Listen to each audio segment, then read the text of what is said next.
spider, which is Conor Allen. And Conor Allen is amazing young man. He just decodes history. He's a historian, So they're going to be coming with some amazing information tonight on the spider. So with all that said, I'd like to hand it over to them. And Rainetta, Conor, thank you for coming on. How are you guys? Hey. Fantastic.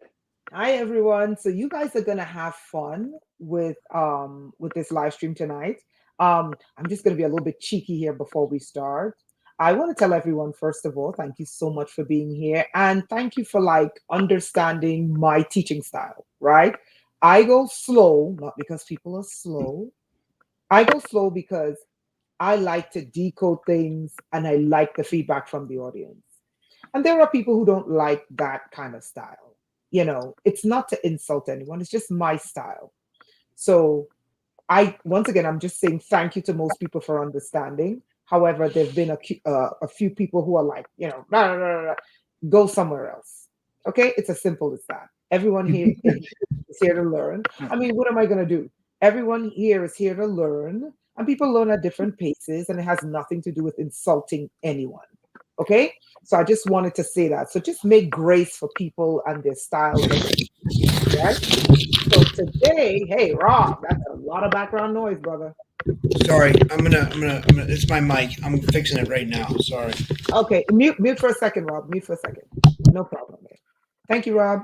Okay, and then Conor is going to bring you some fascinating information regarding the spider. Okay, he's a very brilliant young man, very learned, well researched, very articulate young man. And he has a fascinating history. Perhaps one day Rob can have him on alone and he can go into his personal research. Okay. All right. So tonight we're going to take a little spin. I was going to present to you some updated information regarding this spider and what this spider's been doing. So what I'm going to do is I'm going to start with a video. Okay. I hope the video can play, but if it doesn't, we'll just start the video on. Okay. So I'm just going to go, Conor and I are just going to go back and forward. So I'm going to present now. Okay. Okay, let's see here. I'll share once you share it on the screen. I'll add it to the. Okay. All right. So let's. Yeah, I hear typing. Do you hear that, Rainetta? It sounds like someone's typing. Someone just said that in the audience. It sounds like someone's typing. Really? I'm not typing. So no, it's not you. It's someone. No. Someone's doing something. I don't know if that is. Might be the NSA. Probably, because this is this is the god of the NSA, and I'm going to show you guys a really fascinating information. So there's a video on the screen. Let's see if I can make this video bigger. Let's see if they allow me to make this video bigger. Okay, here we go. All right, so this video was put up on social media, and this guy went through Google Maps, and this is what he found. Oh, I sent this to you, yeah, right? Yeah, you sent it to me, yeah. Mm-hmm. I want you guys to see this, right? Thank you, Rob, for sending that to me, okay? So these are people who are tracking the spider from all over the world. They found this in Turkey. What do you guys think that is? This was found in Turkey. Okay, now watch this. When we went to Google Earth to find it in Eastern Turkey, okay, someone literally blacked it out. So Google went back and totally blacked out that site. But they blacked it out in a way that's so funny that it looks like a gray alien staring at you if you go to the Google site. So I wanted to start there. Why am I starting there? It looks like people are finding these, let's see if I can put the link. People are finding the spider's nests all over. Now, today I wanted to do a live stream today about the esoteric spider. But literally 30 minutes before we started, something said to me, Rainetta, go look up spider infrastructure. Spider infrastructure. I am shocked at what I found. So look at this. I went to Yandex because you don't find anything on Google. And I typed in spider. Let's see if I can make this bigger. See if you guys can see that, right? Spider infrastructure, United States. Okay. So I was doing this because I wanted to know if this spider is real, then there would be hints, notes, keys, businesses, industries around this spider, right? Check this out. The United Nations, check this out. United Nations platform for space-based information for disaster management and emergency response, UN Spider. Okay. Now, many of you are just going to say, oh, no, it's just a name, but why spider? Why spider, right? And this is a United Nations out of space agency. Okay. Yes, Angel, that's the Joro spider that's invading the Joro spider. It started invading Georgia, and now it's spread along the entire eastern border. It's called the Joro spider. Okay. So this is a UN space agency named after a spider. Okay. Okay, Rainetta, that's just a coincidence. That's just a coincidence. I'm going to post you guys all the links. You guys can read it, right? Okay, so that's the UN-based spider. Okay, here's another, here's a Wikipedia on the UN-based spider. Then we have West Virginia transit system. So we get into infrastructure. And there is a division of public transit in West Virginia known as the spider. So we see that there's a space-based agency around this concept of building according to a web. Building according to a web. Oh no, Don Rogers, we got to talk about that. The drone spider that came online yesterday. Oh no, you got to tell me about that. Okay, so we have the space-based UN agency, and the UN agency, let me tell you about UNOSA. UNOSA, UNOOSA, is a UN agency that has a high-level diplomats that is the liaison between Earth and aliens. UNOSA. Okay? Right. Why is it called a spider, people? Okay, so we get to West Virginia transit system, and their transit system, the security and planning is built around a spider. Okay, I'll post you all the links. I'm showing you guys this for a reason. I want you guys to think. Then we get to the U.S. Department of Justice. Okay, this is the OIG, Department of Justice, and the auditors for the DOJ, I'm sorry, DOJ, OIG. Okay, that's the Office of Inspector Generals. These are the ones who do the audits, right? They audited the DEA Spider Corps.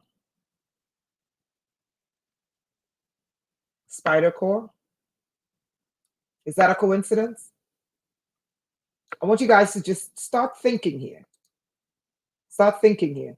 What are they telling you? So we see a spider platform at the UN. The UN is for global governance. We see a spider platform for a state's transit system. We're seeing the Department of Justice. They are auditing a DEA system, and the system is a spider-based system. Okay. Then we get to cybersecurity. So this is CISA. Okay, this is the newest arm of the US government.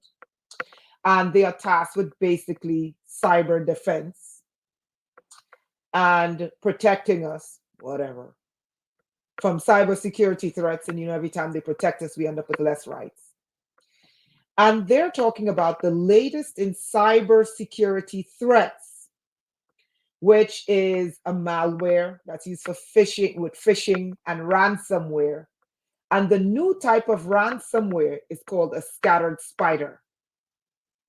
Why a spider? Why a spider?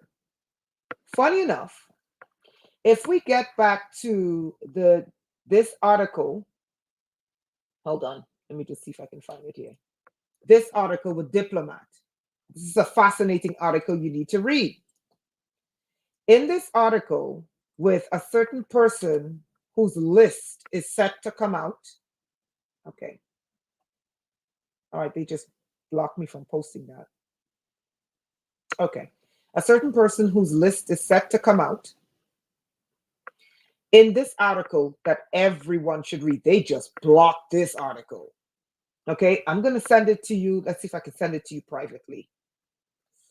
Comments. Private chat. They just blocked that article because that article has some real heavy stuff in it. If you want to post that article, Rob, go for it because they blocked me from posting it. Now, remember where we left off? We left off with Scattered Spider, right? This article from Diplomat magazine speaks about this guy. I can't say what it is, but biohacking, DNA, nanotech, IoT, Internet of Things, 5G, and it talks about using nanotechnology. Watch this. Watch this. Nanotechnology as ransomware, meaning holding after they, you guys get it? After they, Yeah. they jabulon juice, okay? This article talks about them literally holding people's body hostage with ransomware. And then the people have to pay them to free their body. Okay? Scattered spider, people. Scattered spider. Derek, Connor is going to speak shortly. I just want to show you guys really quick. I was going to show you guys the esoteric spider, but I want you guys to see something. Now we get to digital security. Look at this. Remember this article I told you about? This is the article that you need to read. So can you post that article again? I'm showing you guys something, right? Before we go into the astral plane and we track this spider and what it's doing, right? So watch this. So this article tells you about the new thing, which is instead of holding governments hostage, which they will, instead of holding like, a government hostage with blackmail, what they're doing is they're holding the body of the government agents hostage with ransomware in the body. And CISA calls that scattered spider. Isn't that something? Okay. Watch this. Now, the companies involved in protecting you in this magazine, they are involved in digital security. Digital security. And here we have a digital security company. And they just happen to be called Spider. Is that a coincidence? Then we get to a data security, which this article talks about. Because in the future, the data that the hackers are going to be after is the data here. Okay, that is why the Jabulon juice, they want everyone to take the Jabulon juice. I hope you know what Jabulon is. Okay, so here we have a data security company, and they just happen to call themselves Spider. Here we have, okay, that's next. Here we have a question on the internet asking if you can leverage Google's spidering infrastructure. You know, Google is built on using spiders, right? And it's the biggest spider on the internet. You know, that's how Google annexes and indexes information, has the biggest spider of all the search engines on the internet. And it does use spider architecture, internet architecture. Okay. I want to show you guys that the spider is all around you. Here we have a company that provides capital. Company's name is Spider. Okay. Here we have this one, I think is really important, really interesting. So this one is from the DoD. And what the DoD wants to build is what they call microgrids for security. Now we know the DoD is not into conspiracy theories like us silly people thinking that there's a giant spider behind all of this. We know the DoD is involved in reality. Correct. Now, why would the DoD name their microgrid that they want to start building that will decouple itself from the main grid? Okay, because what they want to do is they want to start like they want to decouple from the big grid, which is they say it's unstable and they can't rely on it, especially for processing massive amounts of information. So what they want to do is they want to start building microgrids, right? Now, why would the DoD, Department of Defense, Department of Energy, and Department of Homeland Security call this their smart power infrastructure Spider? Spider. Smart power infrastructure demonstration for energy reliability and security. Spiders.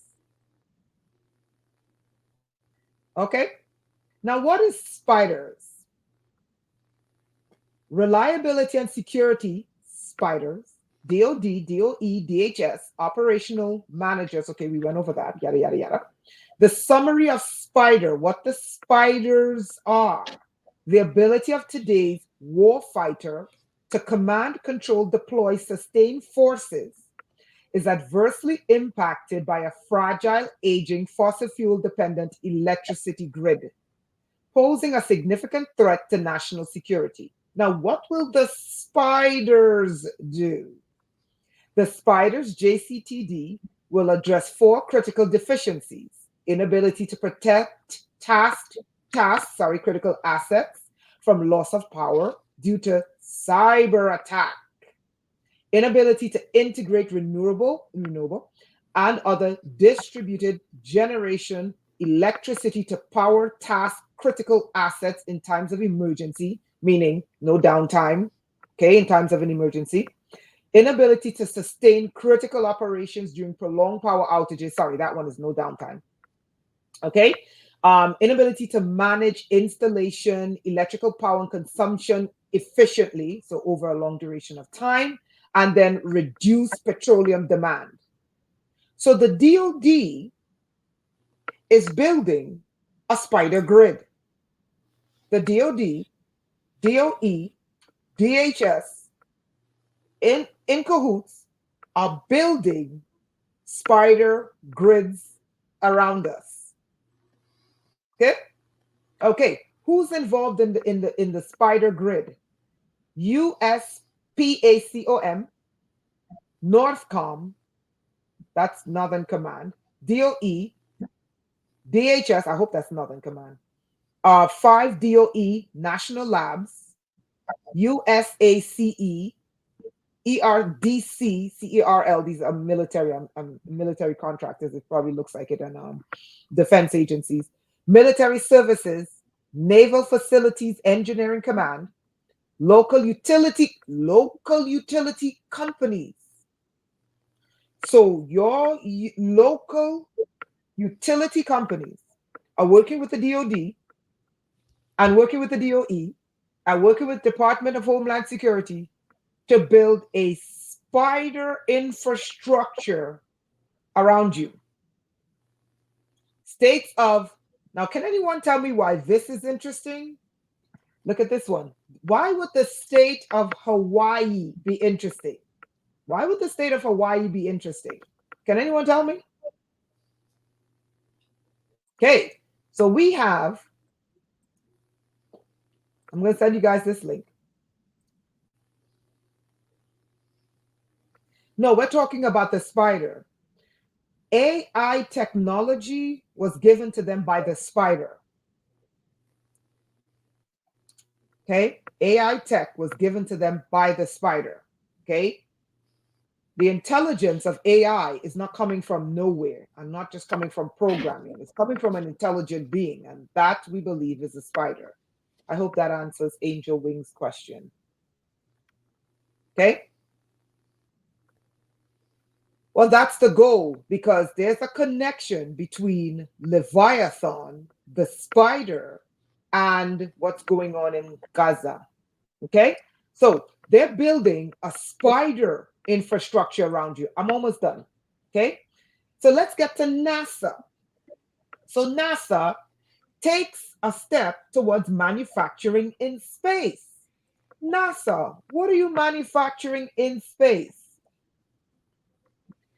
The space infrastructure, dexterous robot, left and right, spider technology. Let me zoom this in.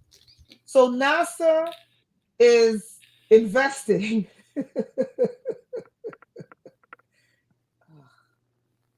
Am I the only one who thinks this is? Am I the only one who thinks this is crazy? It's insane.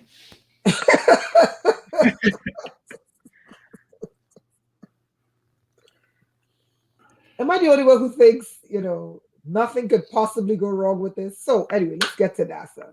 So NASA, they are building spider robots in space. Okay? Oh my That God. can use both side of their arms. Okay? So we have NASA, and they're building spiders in space. Okay? The future of human space activity requires the development of a made in space infrastructure. So now NASA is going to build out space with spider robots. Does anyone see anything wrong with this? Am I the Connor? You don't see anything wrong? No?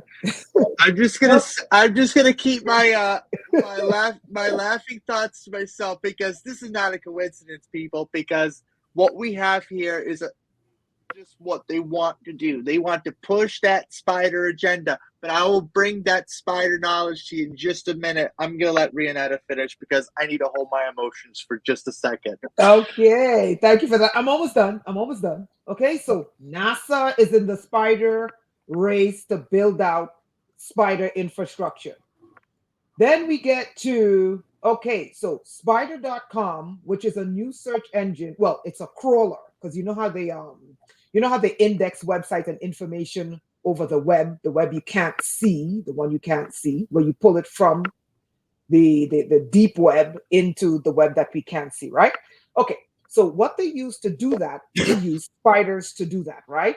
So spider.com is a new premium proxy provider that specializes in automated web data extraction, basically what Google does, right? And their crawler does everything that Google does, but theirs is premium, and this is what they offer. So we're building another spider cobweb data extraction. So this is for a different type of indexing parallel to Google. Okay. Now they're building storage capacity. So we have like these large storage computers, right? That's in like Utah, it's in California, it's in the desert. Like Facebook has these massive storage computers for everybody's data, right? Okay, so they're working on building a new file system for data storage. Okay, and I think they said it is, hold on, network. Oh, by the way, it's called Zion. Isn't that something? Okay, the name of the file system, let me make this bigger so you guys can see. Tell me if you want it. Okay, it's the Spider Center. The Spider Center, and this is National Center for Computational Sciences, and this is Oak Ridge National Library. So these are not like small players in technology, okay? Oak Ridge National Library, these are the big players. And they want to build storage facilities based upon the Spider file system. I think they said they work with, what is it, petabytes? Okay, hold on. Okay, yeah, their supercomputer. And really quickly, Spider, the architecture is a Spider architecture. I'm almost done. Spider is a luster-based center-wide file system, will replace the multiple file system on the LCF network with a single scalable system. The Spider provides centralized access to the petascale data sets from all LCF platforms, eliminating islands of data. So the Spider architecture for data storage allows them to host massive amounts of information instead of islands of information. So we're seeing that data storage is moving towards a Spider architecture. So we're seeing Spider for diplomacy. This is the UN, and disaster. Spider architecture for disasters in space. Spider manufacturing in space. Infrastructure being built out by NASA in space. We're seeing on the Earth the DOE, DHS, and the DOD are building spider grids. Okay, we're seeing the shifting the architecture of the internet to spider architecture. We're seeing data storage change to a spider system, a spider architecture for data storage. Okay, this is another one for building spider infrastructure. Okay, this was, began with an infrastructure. Spider began with an infrastructure project. Okay, this is a company, okay, but nonetheless, they use the spider. Now, watch this one. This one is a spider network. We're almost there. I don't want to take up too much time because I want to give him enough time to speak, okay? So this one is a spider network, okay? What are spider networks? People, they're building this around us, right? Spider network, and it should be spider, okay? They just dropped the R here, is a term used to describe a type of network structure that resembles a spider's web, where multiple nodes are interconnected in a complex and efficient manner. This network has various applications and offers certain advantages and disadvantages. You can go into what is a spider network. What is a spider network? Watch this. A spider network, also known as a web-like structure, is an intricate system that plays a vital role in various fields. People, they are building the spider web around us. Okay? So various fields, we saw military, we saw cybersecurity, we saw space, we saw space in terms of building out space, we saw space in terms of emergencies, we saw space in terms of diplomacy. We're seeing storage, data, indexing, cybersecurity. Why is it that all these corporations are moving towards a cobweb? Why are they moving towards a cobweb? Now, watch this. This one is spiders. So this one is not the DOD, okay? You know, the conspiracy theorists at the DOD. This is Sandia Labs, okay? And many people have said that Sandia Labs are involved in the secret space program. I've heard that name many times in relationship to ETs and secret space program. Now, Sandia Labs, a coalition of government agencies and national laboratories, are working to increase the electric grid power security by developing a new microgrid. So this one is decoupled from the DOD. Okay, even though we know Sandia Labs have a long history with the secret space program and aliens and all these things, right? What type of grid infrastructure for the common folks like us is Sandia Labs working on? What kind of smart grid? Spiders. Spiders. So why is the military moving towards a spider grid?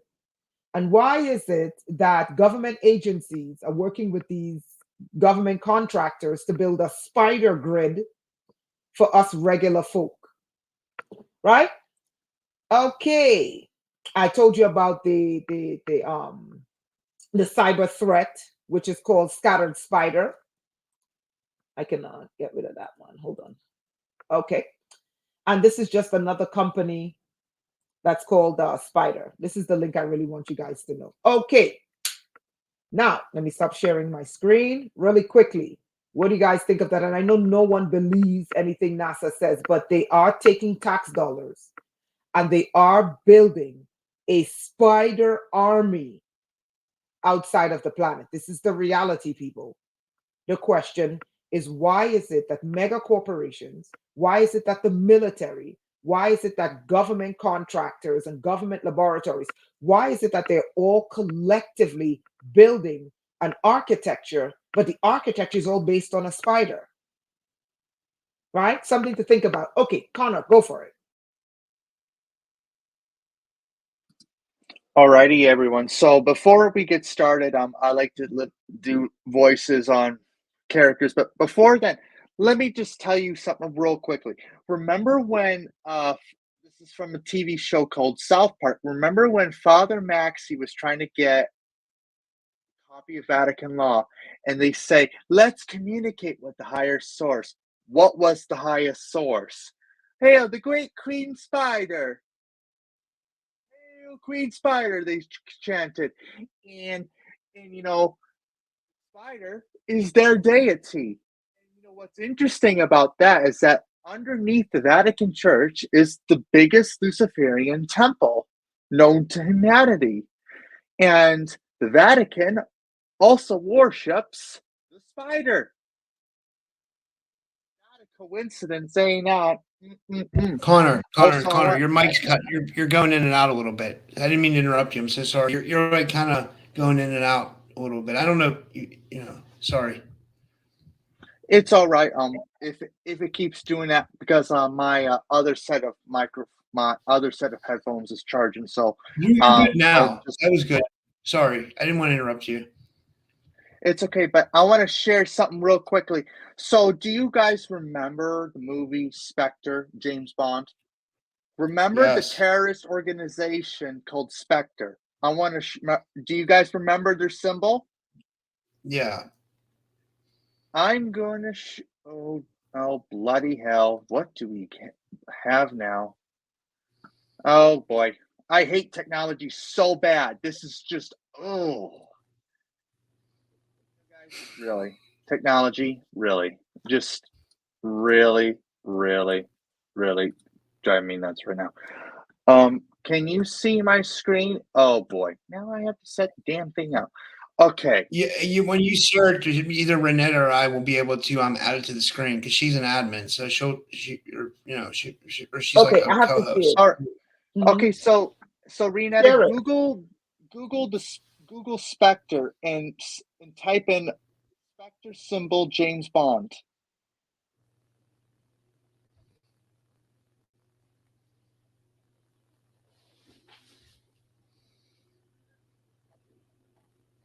So the movies are trying to tell us something. It's not just a joke. The movies are trying to show you something. What do you see here? It's the spider. Now they will say it's an octopus, but however, if you look on the Wikipedia, Rainetta, isn't that the same symbol on government? Yes, it is. So Rainetta is gonna go that up here. Look that up here because it's the exact same symbol, guys. The spider, cataclysmic deity. They serve dark power, but they also serve a greater, darker power. I'm going to tell you about that as soon as she pulls it up, but it's the exact same symbol. So why would they put that particular symbol in a movie? Unless the director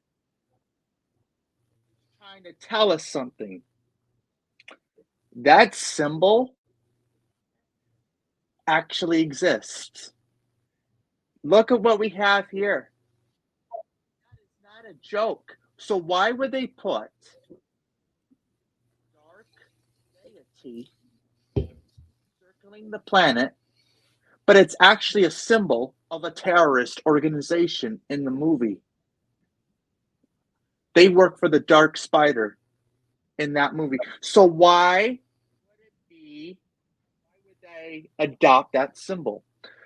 Rainetta, do me a favor. Go to Google Earth. Rainetta did this in her podcast, but I want to show you where the spider is, and I want to explain the history behind this. Do the Mariana Trench. So the trenches of the planet are dark places. So where the tectonic plates, as you know by science, convect and subduct. So the trenches are also portals, stargates. Stargates of which go to another dimension. The spider lives in the Mariana Trench. But where would they also live? An even darker secret lies hidden. Leviathan. The Book of Job, Rainetta.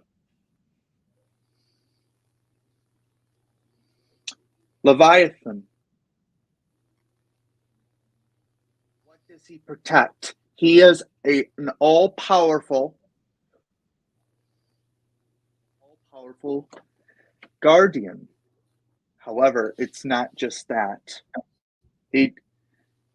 There's the thing called the gates of Leviathan. Leviathan protects those gates.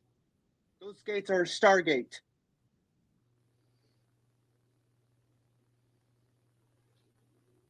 Protect you because humanity is in grave, grave danger. We don't know who they actually serve. Leviathan is not his actual name. What is his actual name? Rainetta, do me a favor and Google Apophis. What is Apophis, guys? The Egyptian god of chaos, destruction.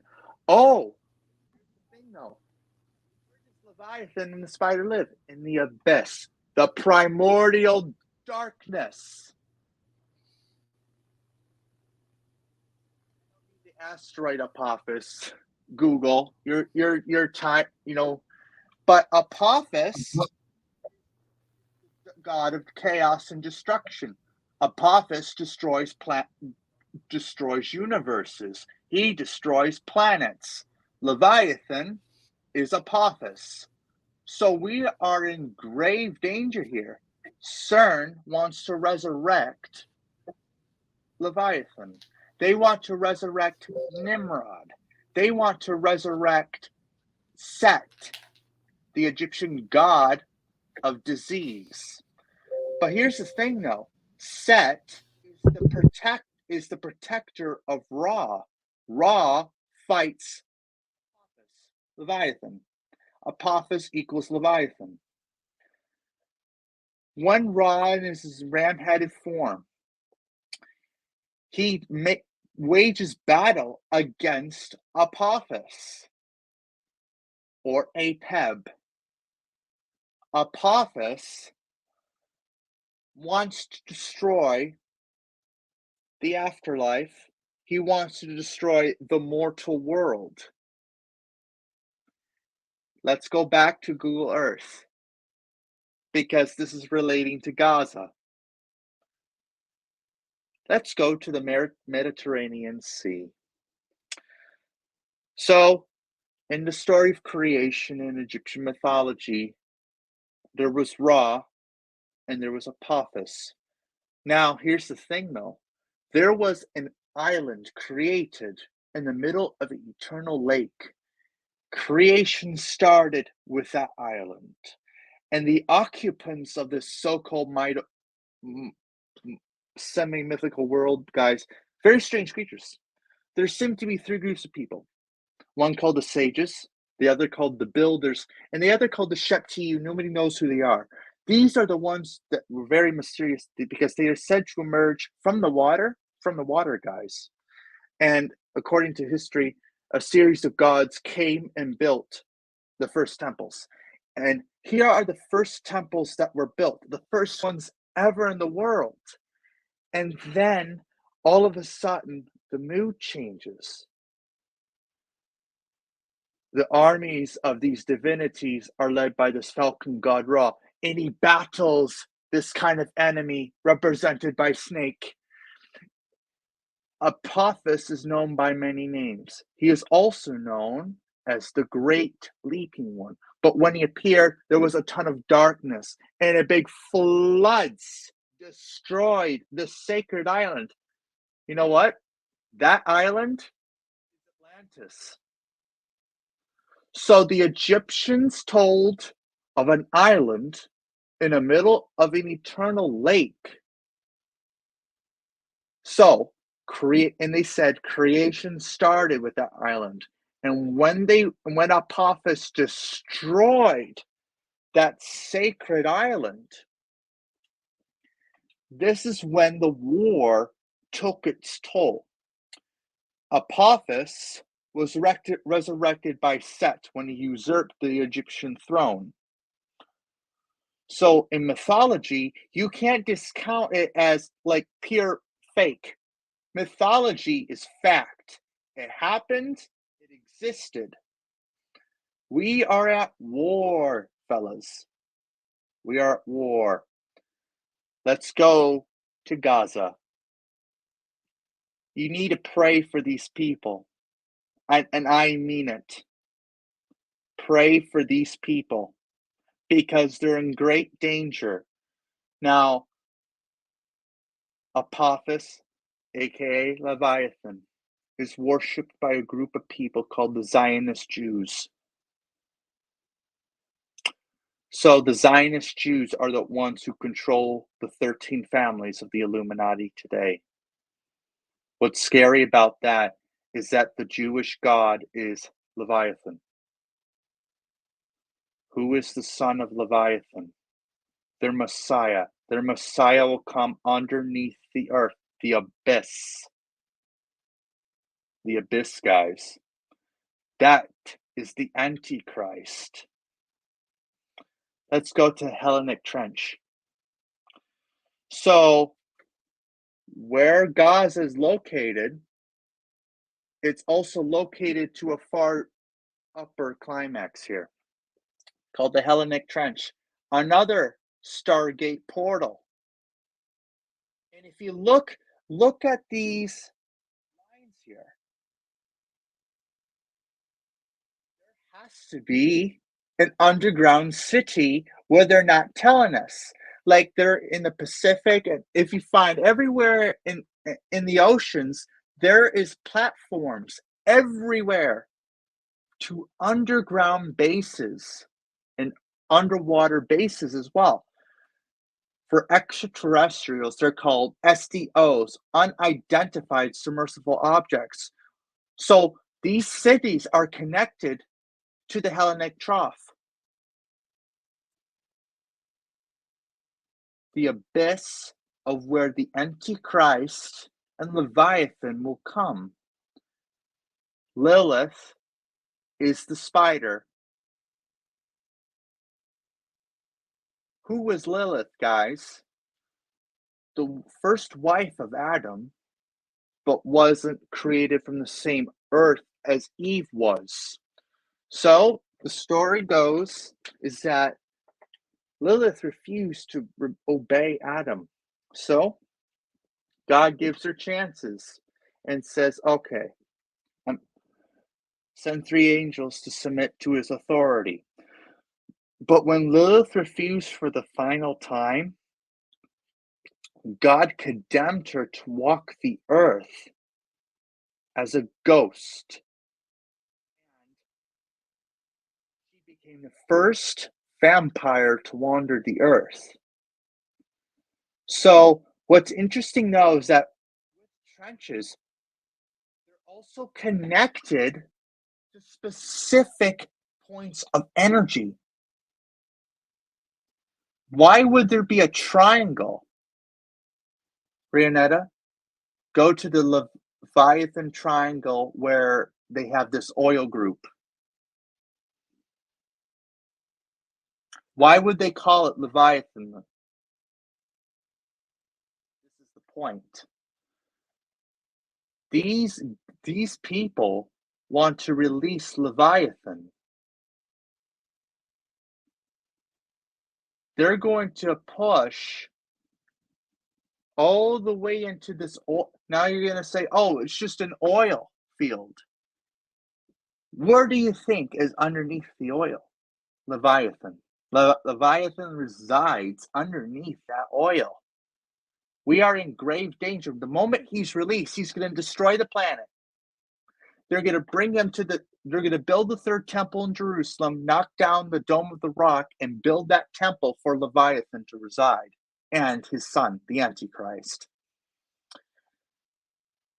Pray for the people residing in those places. Please pray for them. They are in grave danger. Humanity is in grave danger. The symbol of right and wrong, we need to do the right thing here, is to pray, build spiritual energy, because the moment he's released, this entire planet will be destroyed, and this entire universe will probably suffer the same fate. Leviathan is the god of chaos and destruction. He is the Jewish god. The warning is here. Go to the Bermuda Triangle, please. Where every point, where every trench is, there is a point of no return, a stargate. The Bermuda Triangle is close to what, guys?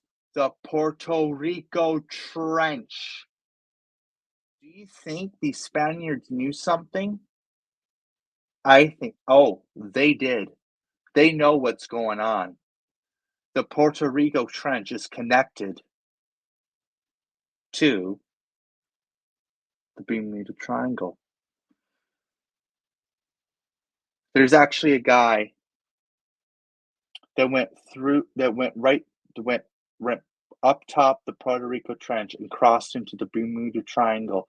And he said he crossed the Bermuda Triangle in 10 minutes. He went through a stargate. He said so the sky turned dark and there was a black hole. He went right through that portal and he went from Florida outside the Bermuda Triangle in 10 minutes. 10 minutes. He went through a stargate. Iraq. I'm now going to go to Iraq for a second. There were no weapons of mass destruction. Nebuchadnezzar II had access to a stargate.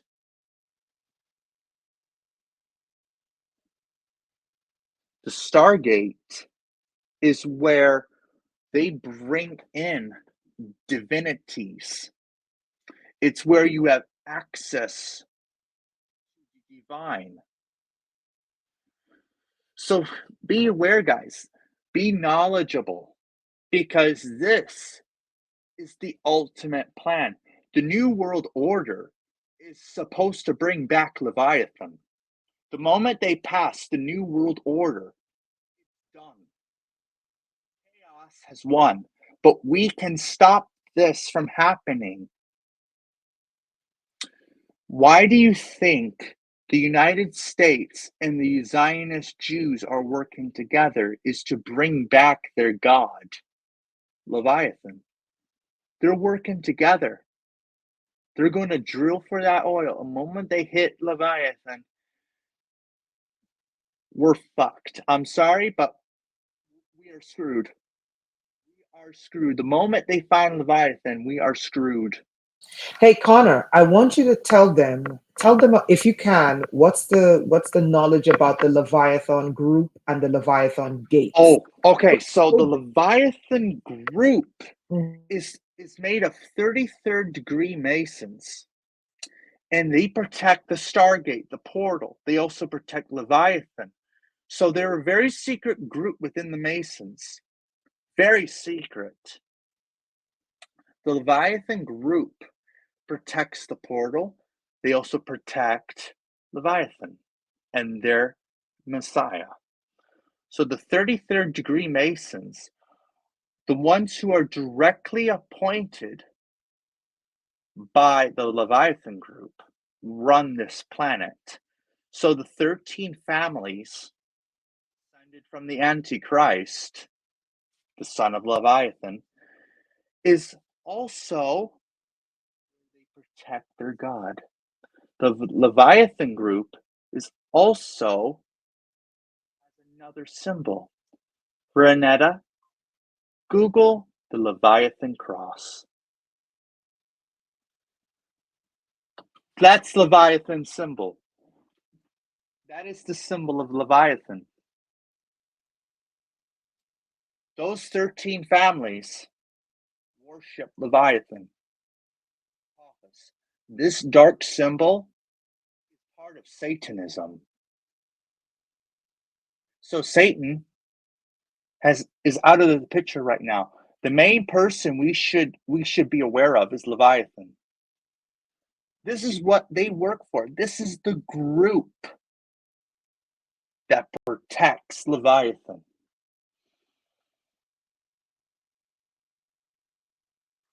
Leviathan is the god of chaos, as I said it again. So why would a prominent Freemason sect call themselves the Leviathan group and adopt his cross as their symbol?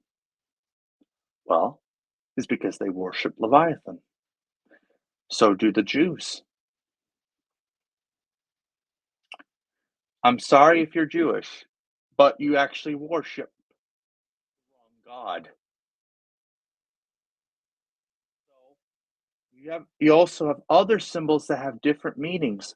The pentacle was actually a symbol for Venus, the goddess of love and beauty, but was used for the religion of Wicca, witchcraft, and Satanism.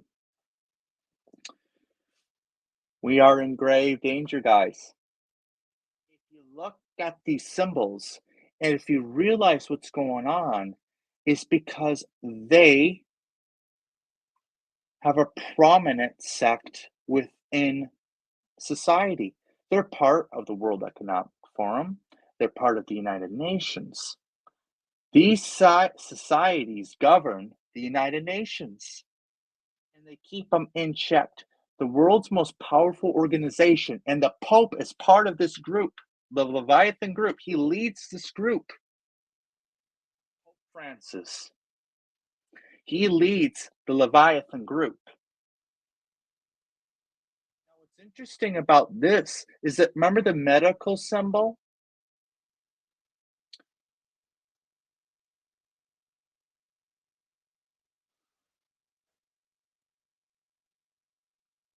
Not a coincidence either. Not a coincidence either, guys. They're the exact same symbolism. Like Christianity is adopted from paganism, from Isis and Horus. They didn't say that it appeared from their own imaginations. They copied Egyptian paganism into Christianity. Multiple faiths adopted ancient symbols as part of their faith. So let's go back to the Bermuda Triangle and I'm going to show you something. So going back to the spider,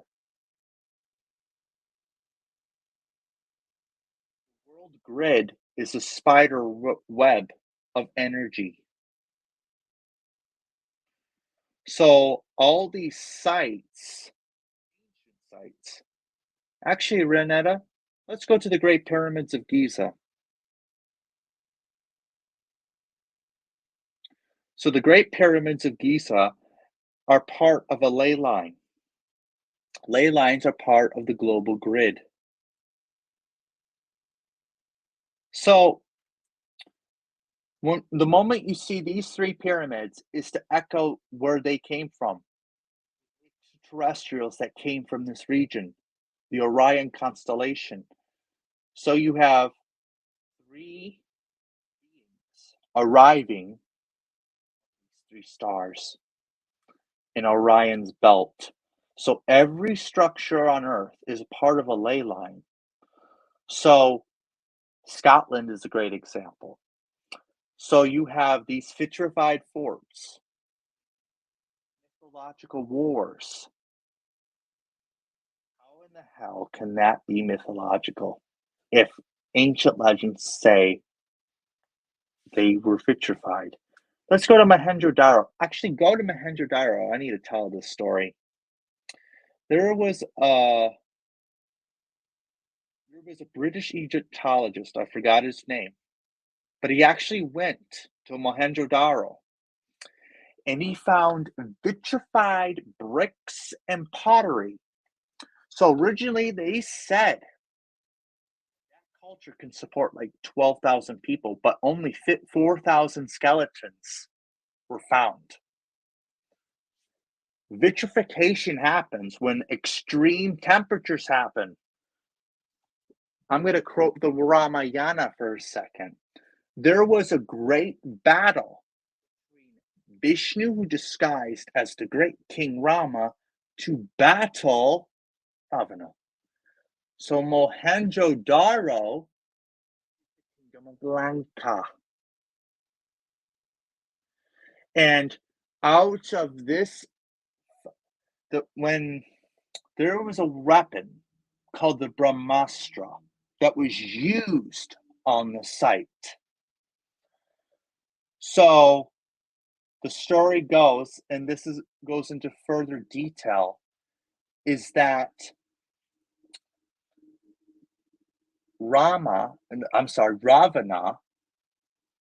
works for Leviathan.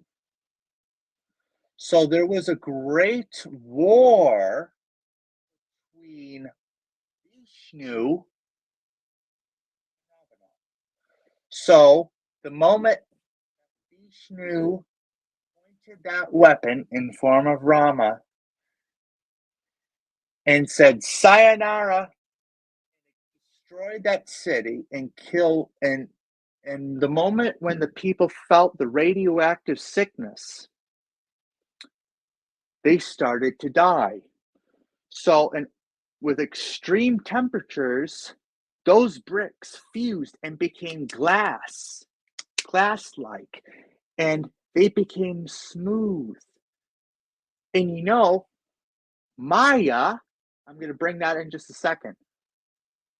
There is this Olmec site in St. Augustine where Hindus came from Vimanas to this particular site. And Hindu temples are found in three great rivers. Three great rivers. And also, going back to the spiders, who is the god of spiders? Brahmari. All connected, folks. Ravana was doing battle with Rama. There was an account of a creation by Rama. A fearsome flying monster appeared in the sky called Garuda, a massive eagle, which is actually a spaceship. So if you look at pictures of Garuda, it was said that he came down through hurricane winds, and upon his descent, shut up, Siri. Upon his descent, the earth would start to shake, and there will be kinds of fear and stuff like that. Well, here's the thing. Why is there an eagle holding a snake and Mexico flag? Because Garuda needs to feed off the Nagas, the snakes. The Nagas are demigods who take the form of a human/cobra. The Nagas are a form of slaves to Vishnu. Now, Vishnu said to Garuda that you will eat many Nagas to survive.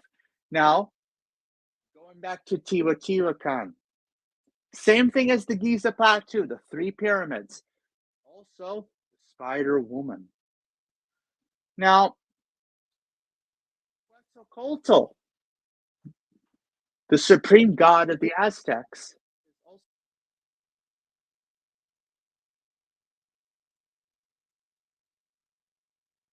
Sorry, you're going in and out. Yeah, try to aim for the mic. Can you hear me? Aim for the mic. We can't hear you. How's this? Okay, there you go. Perfect. Okay. You're muted. Okay, so my headphones just black in and out. You know, technology. So I have to charge this later on. So my computer has a very good microphone, so I'm going to stay with that. So anyway, going back to Quetzalcoatl. So the Aztecs and the Mayans had to sacrifice to Kukulkan and jaguar gods to survive. But also, one more thing, they have to sacrifice to spider gods.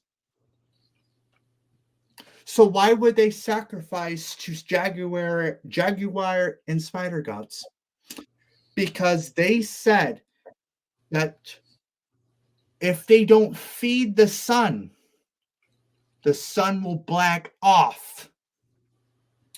So imagine yourself, it's just horrible. If you've seen the movie Apocalypto, then you will know how horrible human sacrifice is. What is that noise? It's my damn notification, so don't worry about it. Oh, okay. Okay, it's okay. Well, shut up, phone. So when the moment of sacrifice happens, when they raise the heart, they're not just showing the heart to the sun, they're showing it to the spider gods to eat the heart. So the Aztec priest eats the heart in the form of a spider god. Spiders are carnivores. So, Not to cut you off, can I say something really quickly? of course, go ahead. Okay, so very good. He's doing very well. I want to add something. Transsexualism comes from the spider goddess, and she lives under the earth, whereas Apophis lives under the trench. And we believe that what they're trying to do, the New World Order, is a marriage between the spider goddess and Apophis. Go ahead. And transsexualism, transhumanism, cutting off genitalia, all of that is spider worship. Go ahead, Conor. Okay. So what's interesting, there's a being in the Earth's core besides the spider goddess. And there's a being called Metatron. Now Metatron was an angel of God, the brother of the Archangel Michael. Now Metatron went bad. So there's separate forms of Metatron. So Metatron, the bad one, is the cataclysmic entity. He's the all-powerful entity. And the spider and Leviathan serve Metatron. Metatron is the ultimate evil, actually more dark and more evil than Apophis. Metatron wants to destroy everything. So when Leviathan is coming back, so when he destroys the planet and destroys the entire universe, they're going to create a universe of where Metatron is the god. So Metatron is trying to overthrow God, the true God, and place in charge. Leviathan will wipe out the entire planet in the name of Metatron. Then Metatron is higher ranking than the Spider and Apophis. So when Ra, and it's interesting here, what country is also close to the Leviathan oil field? Egypt. So Ra will be up there with his spear, battling his hated rival, Apophis. So when the Great War comes, so before humanity, there was a war between Metatron, Leviathan, and the Spider against the higher powers, the good gods. And so God banished them to the ends of the earth, of where they shall remain until they come again. The prophecy states that they shall rise again, but we can do everything in our power to stop this. Ancient symbolism, ancient clues will tell you. The ancient Chinese and the ancient Japanese say there's a dragon underneath the Devil's Sea. And who is that dragon? It's not Leviathan. It's a good dragon god. His name is Ryujin. He's an ancestor to Japanese imperial family today. Shut up, Siri. I'm done with this Siri. So Ryujin rules the kingdom of the sea. And Ryujin did battle with the spider god and also did battle with Leviathan. Ryujin protects people. He was a benevolent ruler, and through successive marriages, his descendants became the imperial family of Japan. Actually, click on the Japanese dragon if you can, Rainetta. Yeah, that one. So, dragons have connection to monarchs too. So, in ancient China, dragons are benevolent. The people pray to the dragons to bring them good harvest, wisdom. Now, there are some records that these dragons had sexual affairs with women. And that boosted the imperial families of China, Japan, and Korea. So, going into genealogy here. So the good gods created the royal families to be their descendants to rule over the earth. So the first dynasty kings and queens are the descendants of these gods. The first monarchs of China, Korea, and Japan are descendants of these dragon gods. They have that blood to rule that particular kingdom. So the people always thought that their king was a god. Well, in genealogy, that's true, but to worship a king, I'm a skeptical on that. But these Japanese dragons are very important in Japanese society, Chinese, and there was a guy by the name of Sun Shu Li who worked directly with Mao Zedong, who recently went viral for talking about extraterrestrials. He said that the Japanese people are descendants of the dragon. And in UFO literature, the dragon is a symbol of aircraft, otherwise the symbol of a UFO.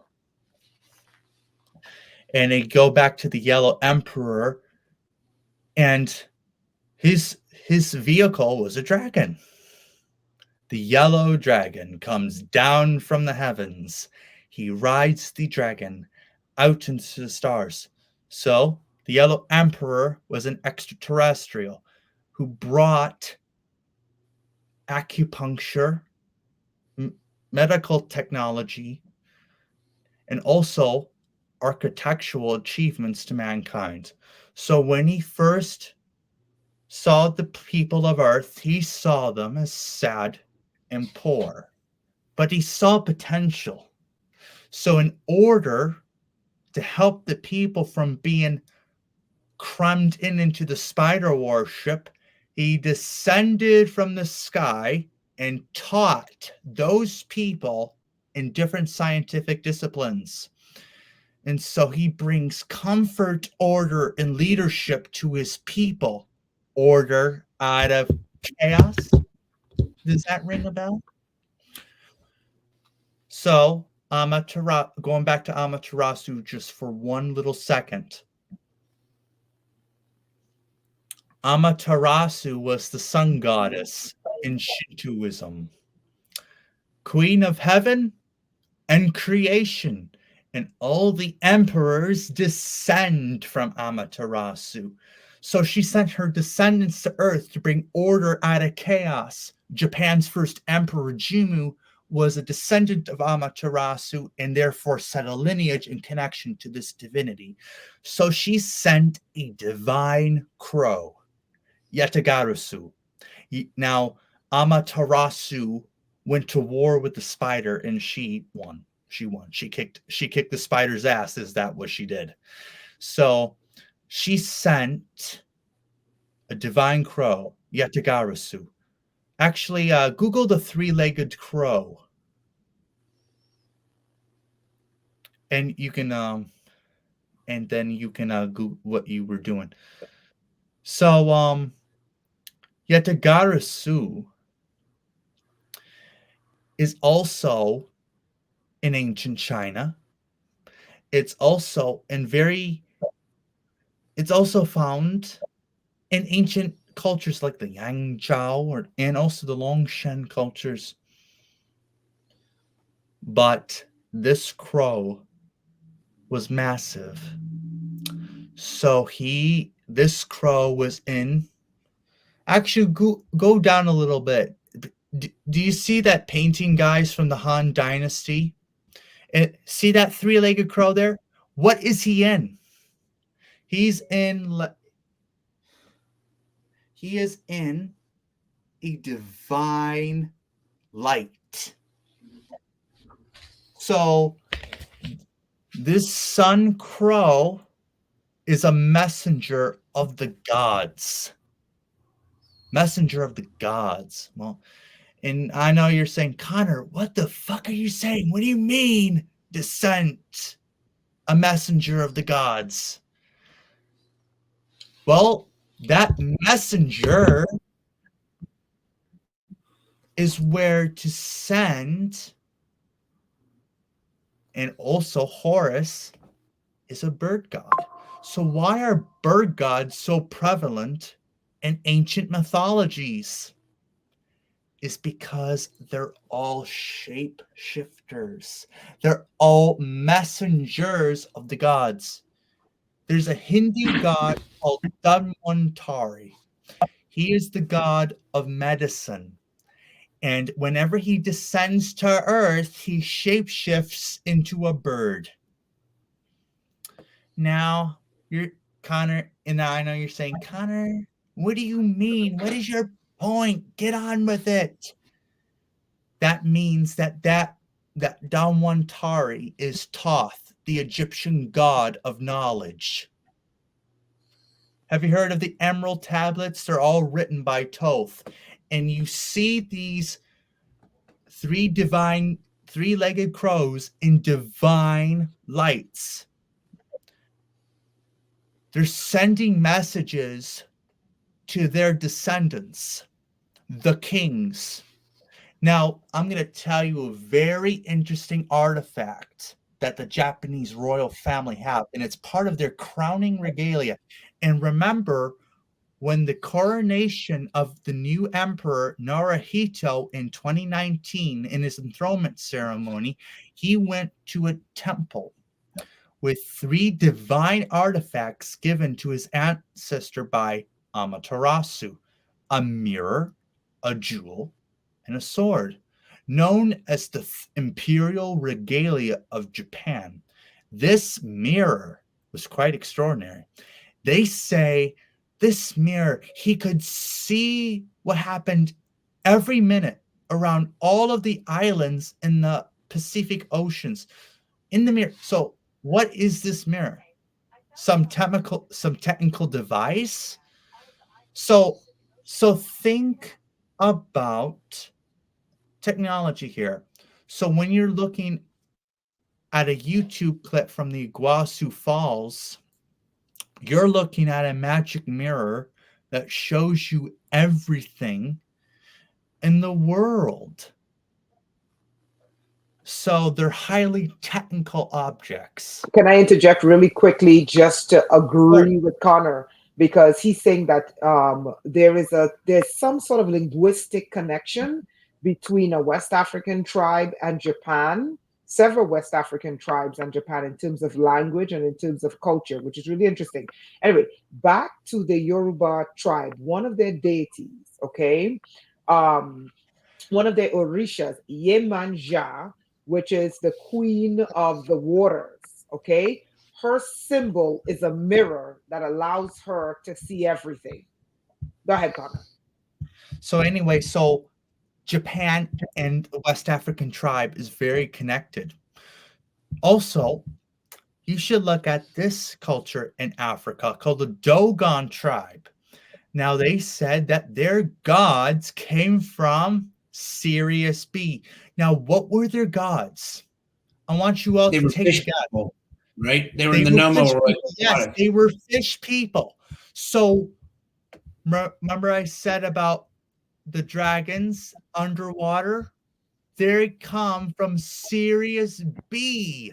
They're the amphibian gods. They are the amphibious gods in mythology. So you have to look at your eyes here, everybody, is that all of these cultures are connected 100%. They don't have different gods. They have the same gods by different names. Dogon, Dagon. That is the name that they heard from these gods. They didn't understand their language, but they heard the things that they heard. The Japanese word for dragon is Doragoan. Dragon, Dagon, Draku, Doragoan, all connected. And look at here. Is that connected to the Draconians, Connor? I'm sorry? Is that connected to the Draconians too? Yes. Connor, I want to interject really quickly. Don't want to stop your flow. So remember we started off tonight's live stream with the video where they zoom in and they show you the spider's nest building up in Turkey. Okay, so that spider's nest, just to add to what Connor's saying, that spider's nest is here and they blacked it out. Can you guys see the screen? They blocked it out. Now, Connor mentioned the Dogon and that their gods were the fish gods from Sirius B. The spider's nest at the beginning of the Facebook video we saw, the first video, is here. I went to go look about around the surrounding mountains in that area. I came across this mountain.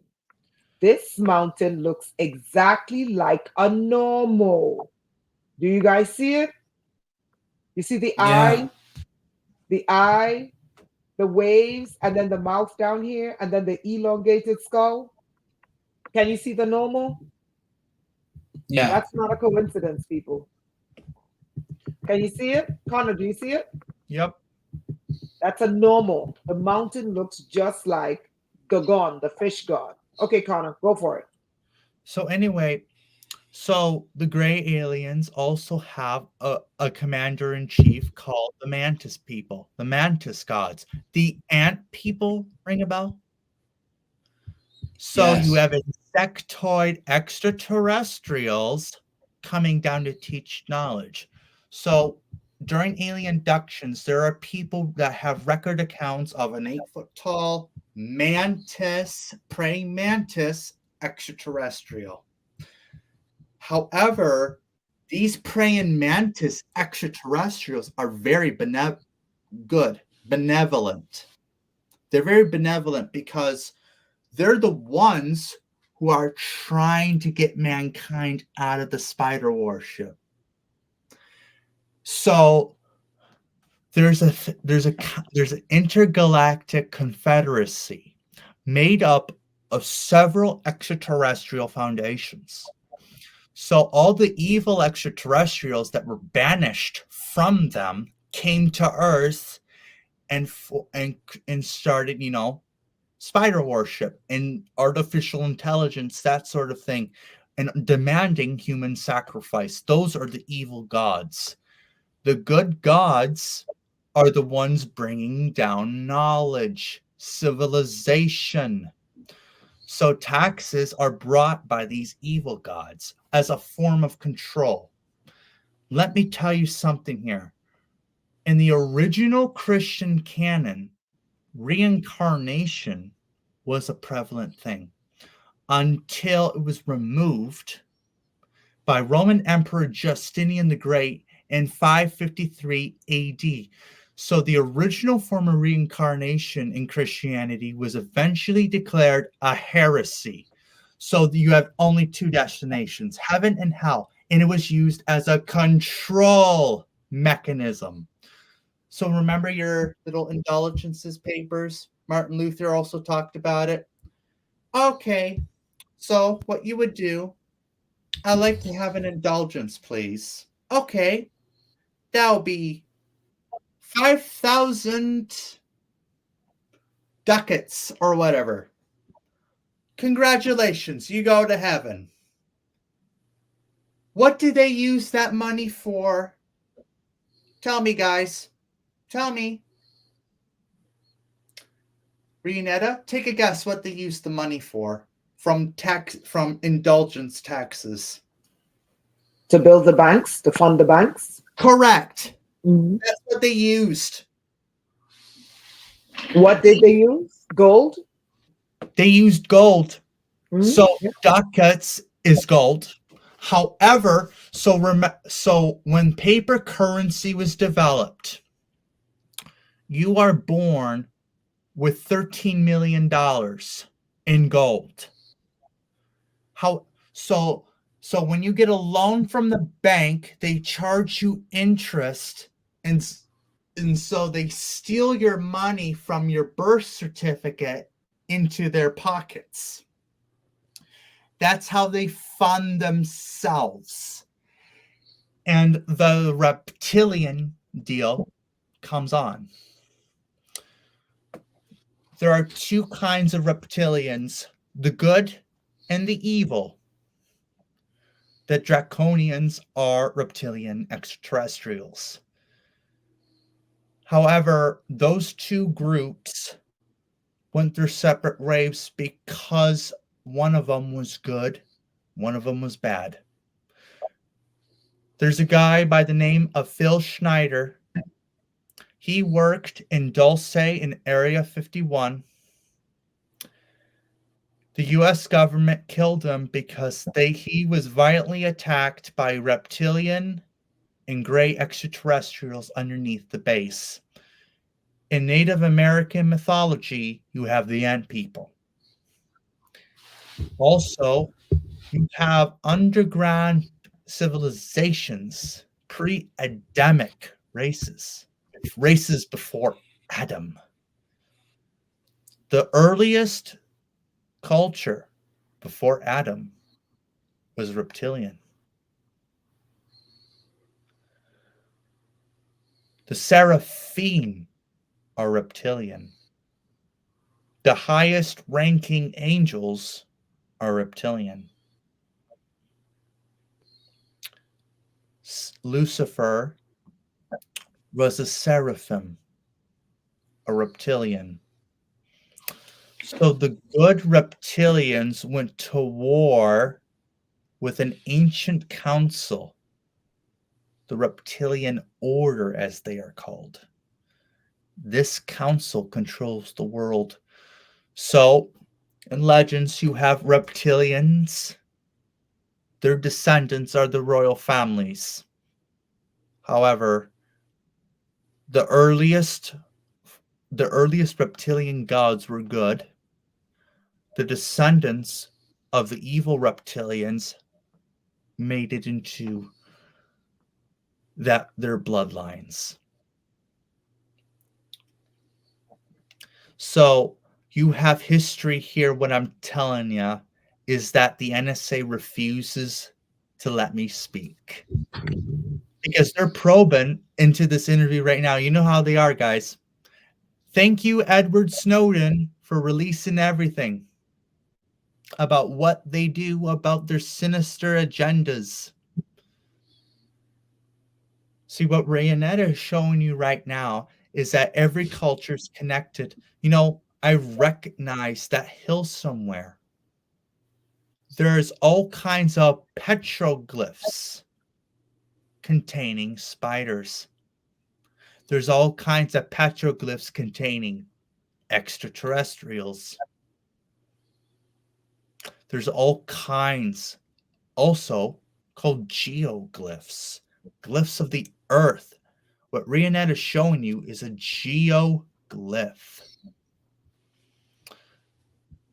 So imagine you are a person 5,000 years ago building that thing. Who are they communicating with? The gods. So they're sending a message, hey, we're down here. Come teach us knowledge. But those good extraterrestrials promise to return.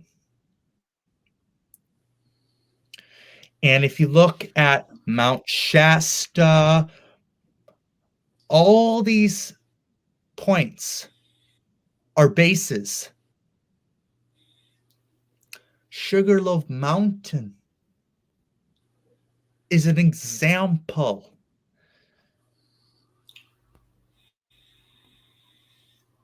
So guys, I'm just pointing this out here, is that we have hidden history that has been covered up for years because the elitists don't want us knowing anything. Not being naughty. I'm not trying to be rude or vulgar. Okay? But take a look at this mountain called Sugarloaf Mountain. Do you see anything interesting about this mountain? Doesn't it look like something really interesting sticking up? It is very interesting. I want everyone to start looking at this. Rena, you may continue regarding this. No, go ahead, please. I was just piggybacking on what you're saying about petroglyphs and geoglyphs. Okay, so go for it. So there's an ancient culture in Brazil. This is probably Rio de Janeiro. Is that right? Okay, so this is Rio de Janeiro in Brazil. There's a culture. That structure is artificially built, and that is an entrance to an underground alien base. Mount Shasta is an extraterrestrial base. There's a mountain in Turkey that's also an alien base. I forgot the name because I don't speak Turkey. And you have to look by the dots here. They're all connected. If you Are you guys seeing? Sorry, not to cut you off. Are you guys seeing it better? Are you guys seeing what this is? This is the most famous mountain in Rio. Are you guys seeing what this mountain really is? It represents a child that you guys can figure it out. Go for it. Go for it, Conor. So anyway, Disney, the old Disney, likes to talk about allegories. So the earliest movie from Disney was Snow White, right? What was that story about? Not just an old cranky queen who is jealous of her stepdaughter, but it's something much, much more profound. So you know how Satan likes to disguise himself as a snake? Who did he tempt in the Garden of Eden? Eve. Who took the apple? Eve. And if you look at the Apple logo today, you see it's already been eaten. The Apple Corporation has a logo of a bitten apple.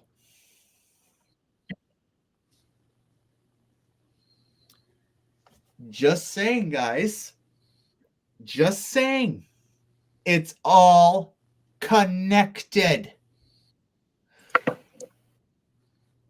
The royal bloodlines today have been infiltrated, but the royal bloodlines years and years ago are the ones who know this knowledge. So the high priest and the kings are the ones connected, genetically connected. They're the ones who've been taught advanced knowledge. If you look at structures in the Mayan structures, in Palenque, Tikal, that sort of thing, all the hieroglyphs were taught to the commoners by the high priest and the kings. So only the kings and the high priest knew what was going on. They knew about eclipses, not the commoner people. They didn't have that education. They couldn't read their writing. They couldn't read nor write. So the high priest tell that knowledge. It's the same thing with cultures. And Rainetta is showing you a point. This is where the giant spider web is. It's Mount Shasta. So going back to the spider, the major spider webs is not just ancient structures. It is also points of earth energy. What does the spider like to feast on? Energy. So it's like an energy vampire wanting to suck your energy out of you. The spider, everyone, is evil. Leviathan, aka Apophis, is evil. They all serve a darker purpose. All right. So I'm going to go back to Rainetta real quick because I have to go to the bathroom and possibly get a drink of water to talk about the spider web. I'll be right back. Thank you, Conor. Okay, guys, so let's take a look at Mount Shasta here. I want you guys to open your spiritual eyes because one of the ways the ancients, that is the race before us, who I believe are our ancestors, not all of them, I believe some of them were. One of the ways they communicate is through geoglyphs or petroglyphs, okay? And they would etch into mountains the rulers of that particular place, right? Okay, Let's look at Mount Shasta. Mount Shasta from an aerial view. Now, many people would say, you're stretching, but doesn't it look like a mesh web? An aerial view at Mount Shasta, doesn't it look like a giant spider mesh web? Giant spider mesh web. Now, let's see if the ancients, whether good or bad, left us any markings on this mountain that would tell us who lived there. Let's see. Let's see if they left us any markings, right? Okay, look at this. Don't you see a face with a beard staring at you? Here's the beard.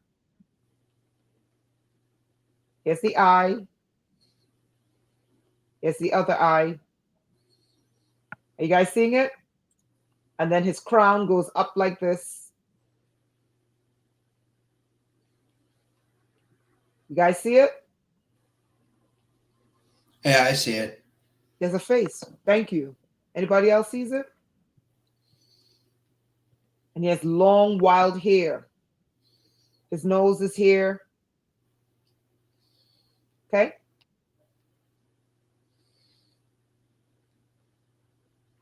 Yeah, but that's not the only entity that I'm seeing that controls this mountain. It's not some old guy with long hair. Clearly, clearly, this mountain is controlled by a spider. You can see it. These things are not natural. Some of these things are not natural earth formations, people. Sometimes they actually etch their face. Yeah, a face. Yeah. They etch into the mountains or into the land the entity that controls that area. Like we looked at this entity. Let's go to the Dragon Sea. Remember this? We looked at this entity here in the Dragon Sea. Now, why is this important? Hopefully I can find it, because they started hiding these things. Let's see here. Okay, here we go. Right here. Find one of the bases here.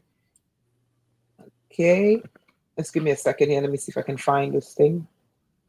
Where are the other bases? I think they started hiding these things. Okay, here's the other base. There we go. Remember this? Oh, getting a better picture here. Oh, Google is really improving. Remember this face? You guys remember this face? Oh, yeah, that's amazing. That's insane. Okay, this is under the Pacific in the Dragon Sea. Think this is a coincidence? Look at this. Now, okay, this face is just, it's just a geoglyph. Okay, if it's a geoglyph, then what's this? All right. Perfect rectangle under the sea. Okay. If it's a geoglyph, what's this? Another perfect rectangle under the sea. Okay. That's a base. That looks like an alien base. That looks like an alien base, right? It looks like these look like entrances to bases. Like, Is that what you think that they are? Is that what you're thinking they might be? Yeah, let's look at a serious base. Now, those are like little baby bases. Let's look at the mega base. Look at this. Near that face. Okay, does this look normal to you?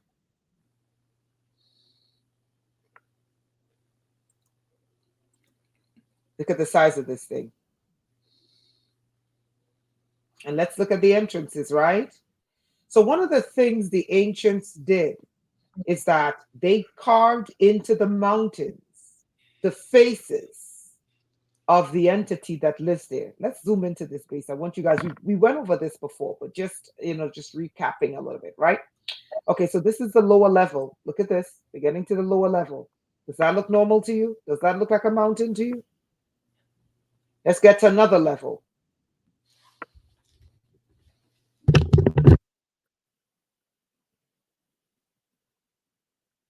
That is true. That is true. Pay attention to where they're facing. I'm going to show you guys one. Okay? Look at this one.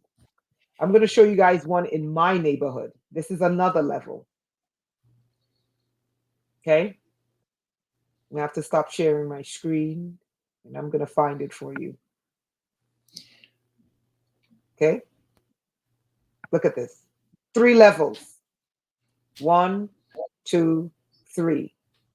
All of these are near the face. Okay? I gotta go this way. I probably have to turn around. Hold on.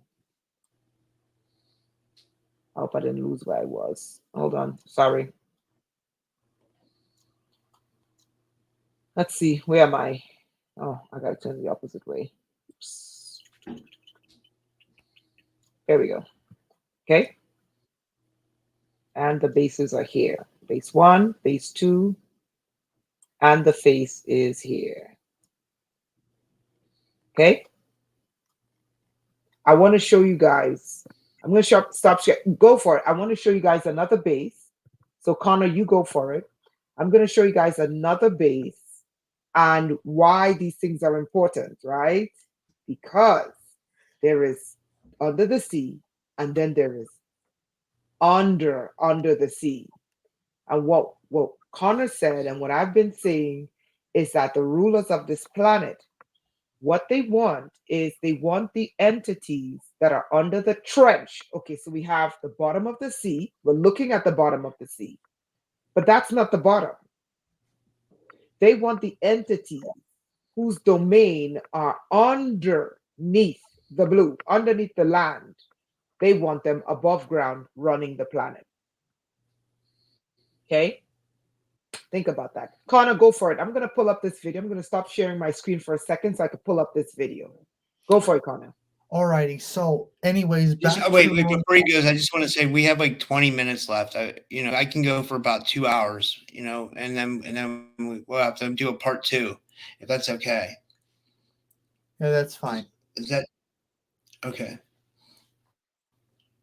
Alrighty. So, anyways, back to what I was saying. Like Rainetta and I are making a point here is that these leaders want under the sea. They want to release the entities from the abyss, aka the primordial darkness. So anyway, going back further in time. So anyway, I want to establish this is that these cultures are 100% connected across the entire world. We had advanced technology thousands and thousands of years ago. Human civilization is even older than what we think because these gods came down and taught us knowledge years and years ago. But anyway, I want to let Rainetta show this video and come back to you guys later. Okay, wonderful. So this is a mountain that is in my city. As you know, I speak to the mountains because I have a connection with the mountains. And I can literally go anywhere there are mountains, and all of a sudden, the rulers, the ancient civilizations in that mountain will literally start like appearing. Do you guys see the face? I filmed this video. It's in my neighborhood. I can take you there and you will see this mountain yourself. I want to show you guys. I don't know if you guys will be able to hear it, but I want you guys to see. Look at this. This is my neighborhood.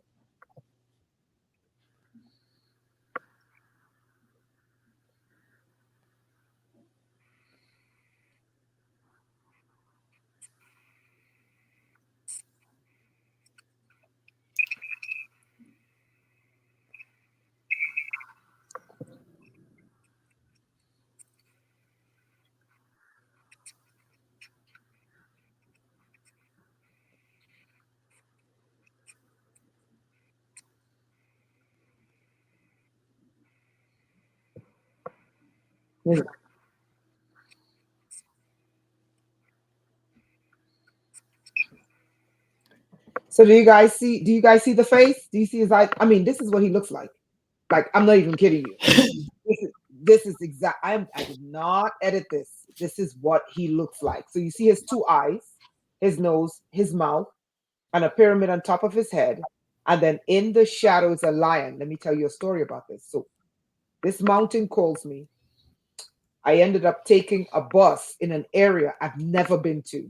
I turn around and staring dead at me is this lion, right? The lion that's facing you, right? But catch this. A week later, something tells me go listen to Credo Mutwa. And Credo Mutwa says, Maxian was a god that came down to earth, and he was a giant. And one of the things that he did was that he would carve himself into the mountain.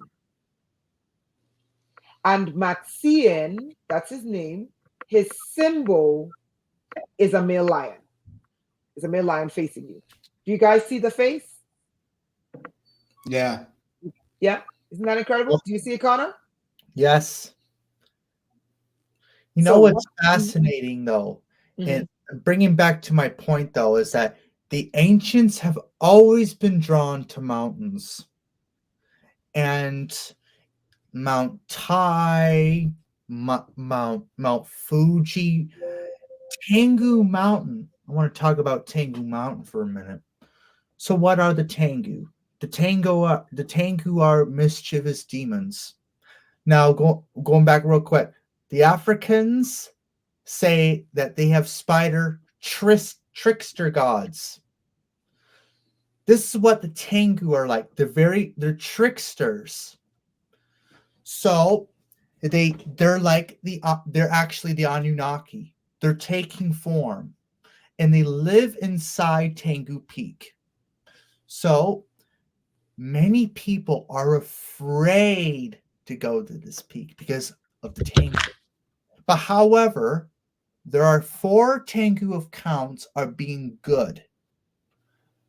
There in 2011, there was an 8-year-old boy who got lost at Tengu Peak, and all of a sudden he said that there was 2 shadowy figures approaching behind him. He didn't want to look back because he didn't want to see, because he knows who they are. He knows that they're the Tengu, and they said, if you are lost, we can help you. Close your eyes. So they brought him home. So the Tengu actually brought him home safe and sound. And the Tengu actually disguised themselves as humans. They're shape shifters. And the first thing they said is that, we found your boy, here you go.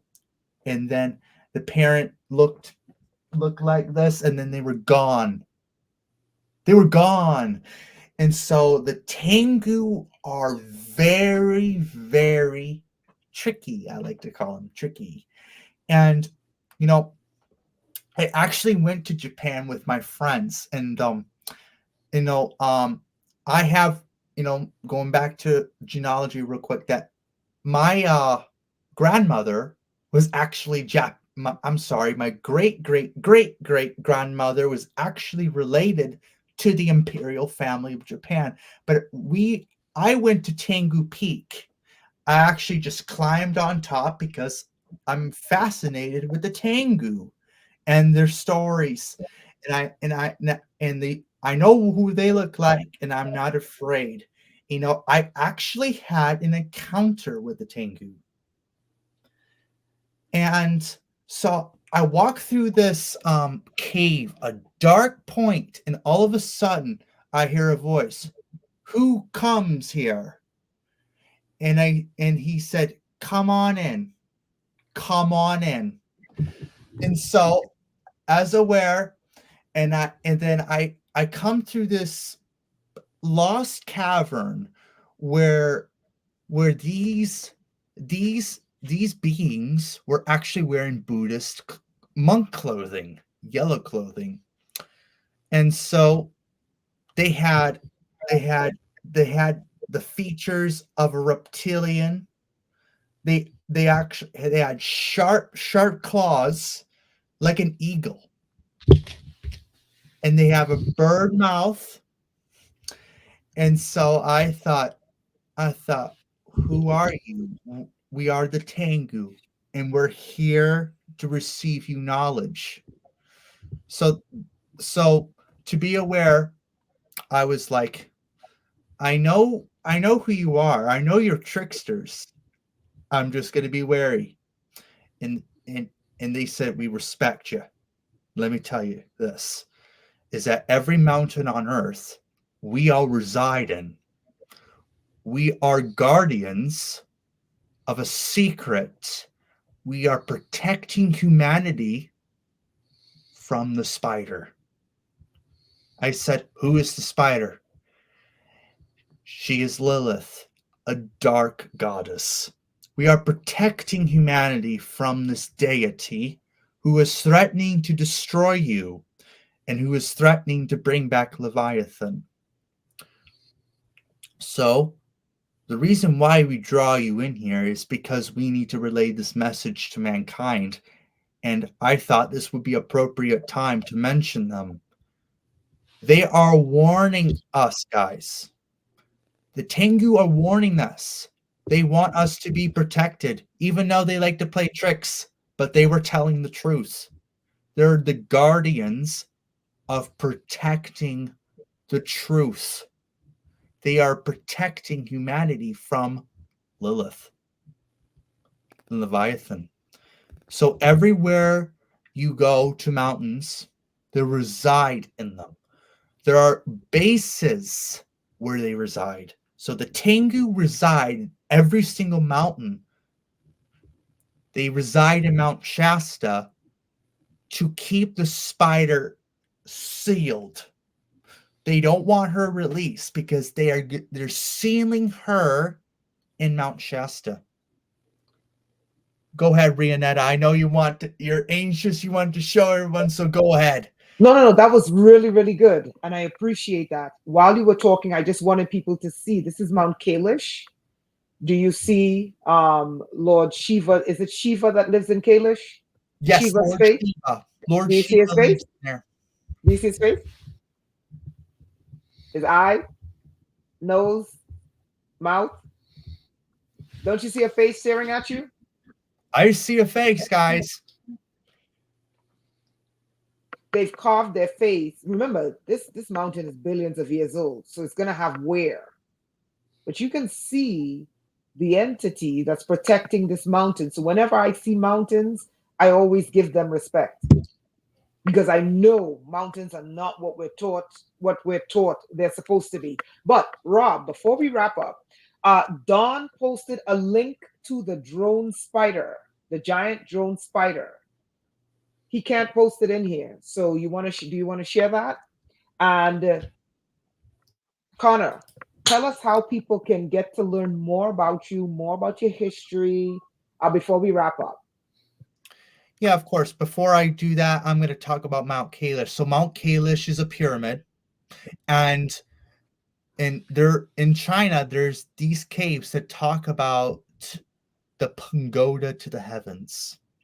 So this is what they're talking about. Mount Kailash is the center of their religion, and those religions connect Buddhism, Jainism, Taoism, and Hinduism.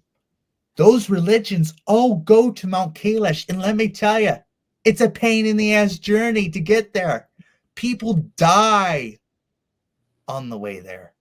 They die because there's radiation coming from Mount Kailash. And there's actually a temple called Kailasha Temple in India, which is dedicated to Lord Shiva. In Hindu mythology, you have to have destruction in order to have creation. That's my point about Mount Kailash and Lord Shiva. Shiva is actually a good god. He's a good god. Shiva is the god of gods. He is the most powerful god in Hindu mythology. And so his brothers, Brahma, and Vishnu were debating who's greater, like any other siblings who fight all the time. And all of a sudden, Shiva comes out saying, I'm the greatest. I am the greatest god there is. And he has multiple names. Maheshwara. Also, Shiva is called Mahadeva. Mahadeva meaning great god, meaning god of gods. This is a sphinx. Look at that, guys. So Mount Kailash is also the Sphinx. And Wow. there are hidden chambers actually in Kailasha Temple. I should say Mount Kailash. But to the ancients, it was called Kailasha Temple. Do you And- see the lion's paw? Yeah. That's incredible. And look at the way how the sun casts a shadow, right? And Yeah. it looks like there's an eye. Look, the way Yeah, that look at that's that. not. So look at here. So Rainetta Karab, to get your attention, the eye is actually the entrance to Shiva's base. That's not a coincidence, guys. Look at this. We zoom out, and the mountain look, that looks like a sphinx, the paw of a sphinx, right? And at the time the sun is traveling, they happen to catch us. Look, from a distance, you see that this is an eye right there at the center of the screen. That's not a coincidence. That's not a coincidence. So that's probably how they know where to enter. Look at that. So that's probably the entrance here. Isn't that something? You're right. That's Yeah. amazing. And I know we have a Yeah. time limit there. So Okay, that's yeah. the whole point of Kailasha Temple and the story of how all these civilizations are connected. Sorry, not to cut you off. Okay, look at this. This is not a coincidence. The Nakash, a serpent. This is an elephant. Look. Who is Shiva's son? Who is an elephant god? Ganesha. Ganesha. And look, the Nakash, the serpent. This is not a coincidence, guys. Nagas. This is how they communicate. And you have to find when the mountain starts speaking of their mysteries, it's at specific times when the sun moves across the sky. So in front of you is the paw of a lion, the eye, the all-seeing eye at the center. We see the Nakash moving, and we see the elephant. Also look right here. Yeah. So Wait, which looking way? to the left side here, there This way? appears no, This? a little bit more. Oh, No. wait, okay. Right Center. here, right here. Okay. Which Little way? bit Which to way? left. Little bit to the Left. left. There, yeah, you're right there. So Okay. do you guys see a little face of an alien? Here? This one? Yes, do you see Yes, him? I see it. Yeah, I see it. I see And it. then Okay. look down We here. see it. That's Down at the amazing. bottom. There appears to be a lion biting the Sphinx paw. Okay, wait, hold on. Or Go down here. Go down this far. Yeah, see, do you look at that? That looks Right here? like a dragon or a lion Or a biting lion. the Sphinx paw. Wow. So, Wow. so dragon, there happens to be a dragon god in Hindu mythology. But the dragon god, that dragon god is the yellow dragon of where the yellow emperor ascended to the stars in China. So you have Taoism, Hinduism, Buddhism, and Jainism all connected there. And that is the thing about Mount Kailash. That's fascinating. That's Ganesha, the Nagas, and of course the lion. It's incredible. And the Eye of Horus, the eye at the center. This is incredible. The mountain is speaking, guys. This is not a coincidence. I speak to mountains. It's not a coincidence. Okay, so tell us, Conor, how can people contact you, learn more about the history that you teach, yada, yada, yada? Go for it. And then I'll just wrap. So anyway, I run this Facebook group called the Sacred and Royal Bloodline of Jesus Christ. Besides teaching about genealogy and bloodlines, I also teach history in that group. I have a YouTube channel Now, those two are all connected. My channel is called King Connor. My other channel is just called by ordinary name, but both channels I use. I talk about history. I talk about my genealogy. I talk about that. You can check out my YouTube channel. I also have a Rumble account. I'm still trying to set that up, but let's not go to Rumble right now because YouTube and Facebook is the ones I use. So you can reach me anytime.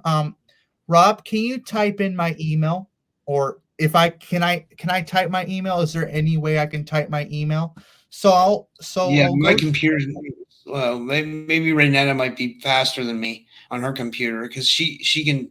I'll do it. You know what I mean? No, I'll do it. I'm typing it right now. So here's my email just coming up. And if you want to contact me by cell, I'm typing in my phone number if you want to get into contact with me. They should be coming up shortly. If they should come up. So yeah, anyway, contact me anytime. And if Rob wants to host me on my bloodline-ish, my personal genealogy, he can. Also, he can host me on histories. I also teach monarchy. So I love studying monarchy and how it works. And Rainetta and I can join in anytime talking about history, royal bloodlines, that sort of thing. But anyway, I'm just opening my door open to you, Rob. Oh, thank you so much. You're amazing, man. You're amazing, Connor. Sorry. Thank you. I'm sorry not to cut you off. Tell me your email, Connor, because I'm not seeing it on my end. Okay, so it's all lowercase. Conor Allen 5252 at gmail.com. Okay. Okay, CONORALLEN 5252 at gmail.com. Correct.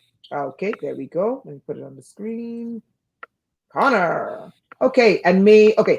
So guys, you know where to reach me, blacksunrise.com. You can email me. My email is 27. Sorry for the typing. This Friday, what we're doing is we're doing a spiritual cleanse where we're going to purify ourselves. If you want to join, you can join it as a group. I do it every year on the last Friday of every year. If you want to be a part of that, you can join. It's on my website. I'll post the link. Let me just do a screen share here. I'm sharing the screen. Okay. Okay. You can just go to my website right here. You can join right there. If you want, I'll post the link. And basically what we do last Friday of every year, and then I'll stop sharing, is we do a purification. The reason why we do a purification is because you have 365 days in the year. People, you get entity attachments, you get attached to people, you get attached to places, you get attached to things. Things stick to you. Okay, people stick to you, people's energies stick to you. So what we do is we do a deep spiritual cleanse on the last day of the year, and then we do a regeneration. We open up the year where we order the year, each day of the year, to protect us, to provide for us, to guide us, give us wisdom, and so that we are not making bad mistakes and we can rebound from certain things really quickly. So if you guys want to join me, you can just go to the website, blacksunrise.com/group, where we do the group purification, and that's Friday. And I'm going to join Rob for your New Year's Eve. That's me. Go ahead. All right, guys. And we're a Typical Skeptic podcast. And thank you everybody for tuning in tonight. And everybody have a good night. And yeah, that would be that's it. And